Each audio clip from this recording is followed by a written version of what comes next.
In this tutorial, I'm going to demonstrate how to do a reading assessment. So you go to the main menu and then you'll click on Start Assessments. Then you will go to number 3 under Reading Topics, Initial Fluency Assessment. So click on that. And then you will go to the Initial Assessment of Reading Fluency, Session 1.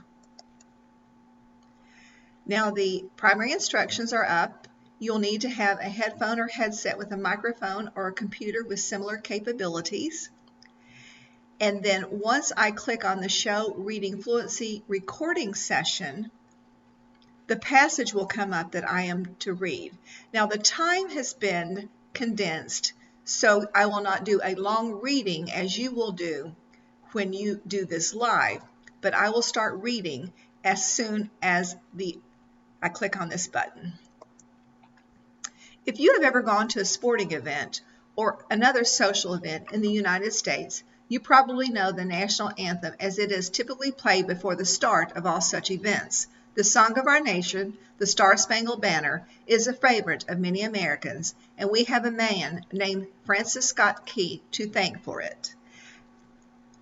Now it's processing, so it will show me how many words per minute I read.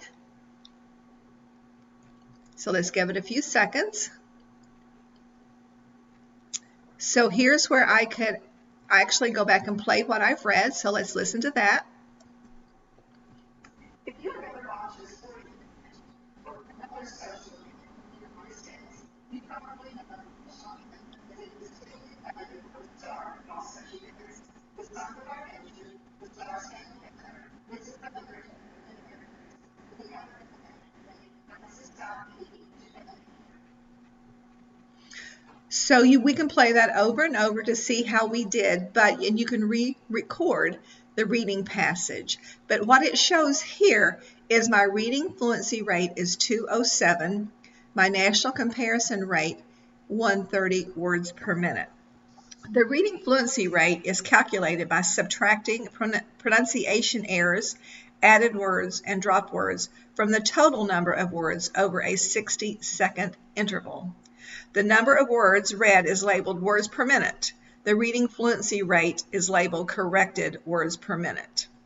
So this will give you your national comparison, your reading fluency rate, and if I wanted to re-record the reading passage, if I am not happy with this one, I could do that. Now I'm going to exit the assessment. Thank you.